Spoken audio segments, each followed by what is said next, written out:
name is Sanjana Diddige, and welcome back to a deep dive into the digital divide. Today, I'm joined by the members of the Mind and Unwind campaign. Hi, my name is Samir Raila.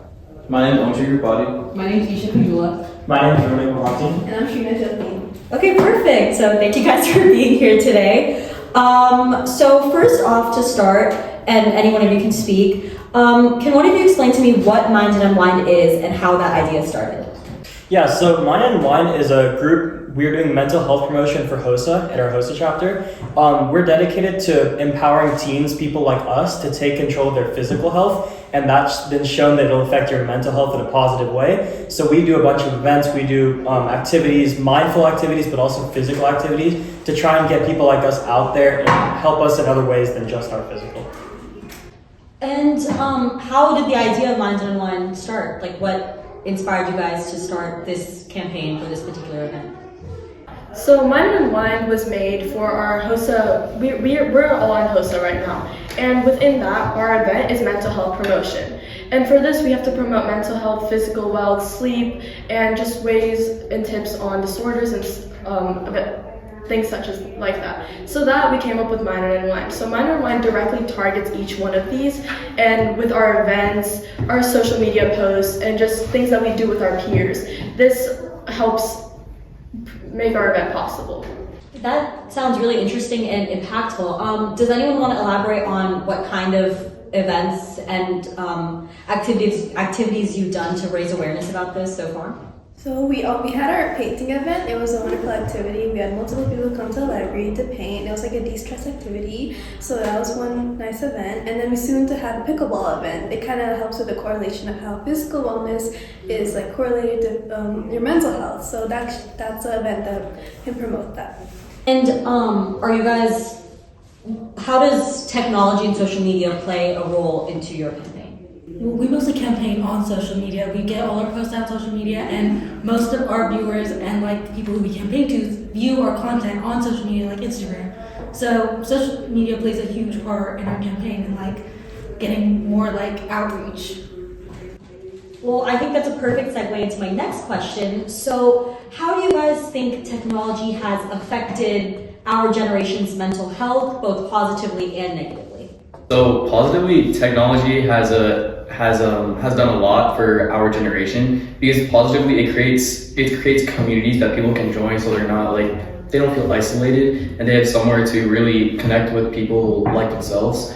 But then on the flip side, it also has negative effects as well, such as there's unrealistic standards that people compare themselves to, and a lot of people say comparison is the thief of joy, and there's so much comparison online where it can really negatively affect someone's mental health. Yeah. And so you kind of touched on this a little bit, but what are your thoughts on the role of social media in shaping mental health, and how do you address this through Mind and Unwind? We use it to reach out to new people, make them aware that there's help out there if they need it, and we can help them do what they need to do. But also, it helps with spreading the word of declining mental health, and it helps destigmatize something that people don't want to talk about. So if someone's struggling, they might feel like they're alone or that they don't want to communicate with others. But with social media, it helps us communicate to them that they aren't alone, and there's other people just like them having the same struggles. Yeah, and I also think I'd like to add on to that, social media is a great way for even just communication between people. Like, say someone's only way to reach out to their friends or someone that they need to talk to is social media. I feel like it allows for so many more ways for people to be connected, rather than just, because not everyone has access to, certain types of technology or certain types of messaging apps or social media or things like that. So I feel like it makes people connected. So I know you guys said that your main form of outreach is social media, but are there any other things that you guys do to try to stay connected and get the word out about mental health?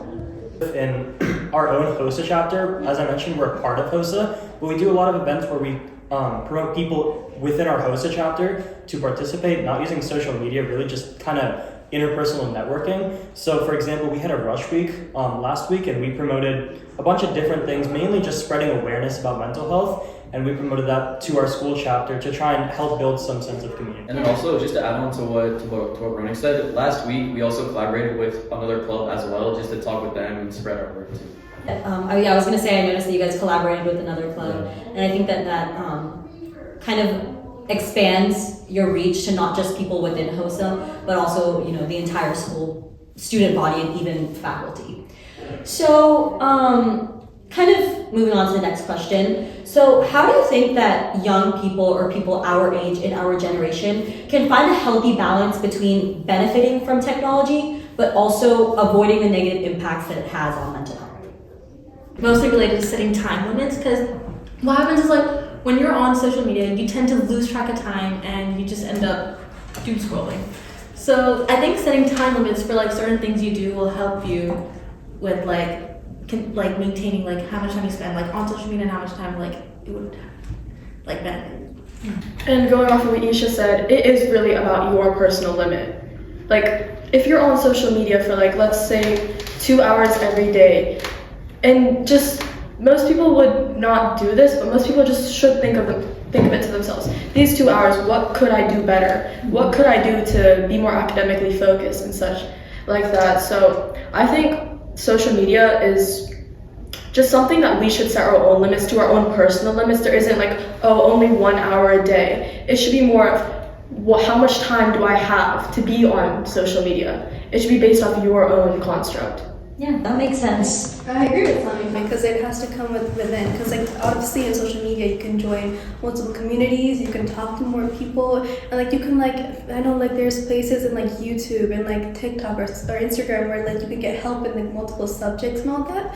But also it can also lead to many negative factors. So I do agree that managing your time and also coming out of social media is a good thing. That it has to come from within, and you have to realize oh, I'm doom scrolling. I just need to put my phone away and just do what I need to do. And you mentioned TikTok. This wasn't even one of the questions I had planned, but in light of the new TikTok ban, a lot of my friends have been at least this is going to keep me off my phone. My screen time is going to go down. So, but then they're also freaking out because TikTok is gone. So, do you guys think that the TikTok ban, will help with our generation's mental health, or do you think it will have more negative impacts? I think it could go both ways. TikTok isn't our only form of social media, so getting rid of TikTok would just have people move to Instagram Reels or YouTube Shorts, for example. But I do also agree that TikTok itself is a very toxic community in most parts. Obviously there is, let's say there's book talk, cooking talk, and dancing talk. But some within that, there's other standards that is a very toxic environment itself. So I do believe having TikTok removed from us would push people to do something in real life or things of that sort. But I do also believe if people want to that bad, they will seek other measures going to different social media platforms. So it really just depends on person to person is what I perceive it as. Yeah. So basically what you guys are saying is control is key. It's you can have social media, but you need to do it in limiting ways, otherwise it's going to take over your life. And also like you were saying, control is key. And kind of going off what Sami said as well about the toxicity, social media is very unique because it gives you full control over what you see and what you do. Let's say you might get placed in some awkward social situations. Those might be hard to get out from, but social media, you have the option to block or ignore or not. You don't have to interact with everything that you see. You have full control. Now, that comes with responsibility though, and it comes down to the fact that you have to take control over if you're going to be in toxic environments or not, because if you place yourself in these toxic environments, that's just diminishing your mental health. It doesn't help you at all. Yeah, I definitely agree with that.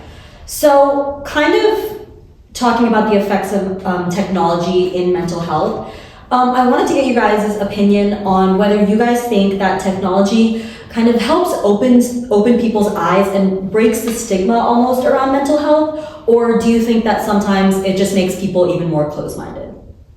It can go both ways, but for the most part, what I've seen on social media is that it's very as Sonia and Ronan mentioned, it's very toxic on some social media platforms. So it makes some people a little bit more closed-minded once they see all the comments or once they see what is being posted. But if you look at the more positive side, I guess social media is a great way to promote getting help for yourself if you do require it, but we don't see a lot of that. Yeah. So going off what Isha said, I do fully believe that. Like for social media itself, a lot of people just scroll over it, correct? And for some of those people, they on specific videos, people will leave their opinions. And when someone opens that comment and they see that opinion, they'll run with it. They won't make up their own opinion. They'll see the first thing and run with it. I do believe that's really toxic because not making your own thoughts and opinions and just running with whatever you see online can be really detrimental to one's mental health. And I don't think that's safe, for example. Well, I wouldn't say safe, but I don't think that's okay for people to see the first thing online and just be like, I'm going to go with this because it's the group consensus. Yeah. And, I almost feel for the longest time, if someone has said, hey, I'm feeling depressed, hey, I'm going through this, people have kind of just shut them down and said that they're, being dramatic or they just need to work through it. So do you guys think that, technology and social media has kind of helped people realize that no, when someone says that I'm going through something, it's genuinely something serious? Or do you think that it has just caused people to be even more close-minded and even more against understanding these problems? I don't think it causes more people to be closed-minded because being on social media connects you with actual professionals who give you genuine advice on how to help you. Whereas if you're face-to-face, you might feel embarrassed or you don't really want to talk about your feelings because of just negative feedback that you got from friends or people who just really shut you down. Mm-hmm. So I think being on social media can put you in communities that can help you with that for sure. All right, that's a good answer. So you guys said you were involved in the HOSA chapter in your school, right? And so because you're so involved in your school, how do you think that schools can better address the intersection of technology and mental health for students?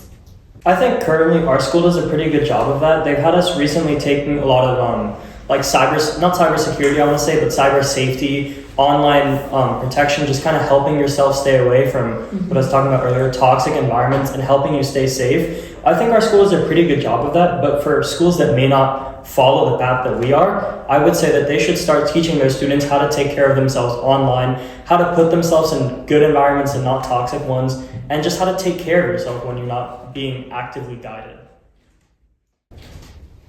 And I think that, with social media and technology, obviously we have seen a lot of positive impacts with it, but then there's also that one negative effect of cyberbullying. Mm-hmm. And I feel like that's becoming a more and more common form of bullying, which obviously has such a big impact on mental health than in-person bullying. So I think that, like you said, schools should maybe start implementing classes or something like that bring more awareness about. I believe our school has that app you can download where you can anonymously text, or not text, but you can send a message saying oh, there's something's going on in this app, or there's a threat in general. So I guess that's one way our school implemented an app that can help benefit. Yeah, and I think that anonymous sending really helps because sometimes people might be I don't want to get involved in drama, or I don't know what's going to happen if I say something. Mm-hmm. So, this is a way for them to still make a change, but not necessarily face repercussions that they shouldn't have to face. So, kind of to close off this episode, I wanted to get each of your thoughts. I want each one of you to answer this. If you could design your own AI or technology tool to support mental health, what would that look like? So for me, an AI chat room is something that I would really look into because sometimes you might not be able to find a certain community that you can mesh with and talk to, but having an AI chat room that could cater to your emotional needs, I feel like that really hits what you need to hit when talking to someone. Yeah. For me, I was kind of thinking more along the lines of an app you can download on your phone. AI is getting a lot more generalized nowadays. It can take everything you see or do and it can put it into context. So what I was thinking is it would kind of analyze your screen time, so seeing what you spend time on, what you look at, really, because screen time takes up a large majority of most people's days. What they look at can affect them a lot. So this app would analyze what you look at, and depending on if you're using too much or too little screen time, it could give you suggestions and maybe even give you a different kind of app that you could use to help your own mental health. Well, I think Ronan has a great idea there. Like, I think that should be an app. But one other thing I would like to add is like different support groups. Like having different, like it's already on social media and such, but it's not as prominent on those apps. So I was thinking, what if we have a new app, and on this you can directly like you can type in like what your interests are, what you do every day, how much of something you do a day, and with that you would be like, I wouldn't say place, but you could like pick what group to go in, and you could always talk about your feelings, talk about your day with people. So I always feel like having interactions with a person is always better than just staying online itself.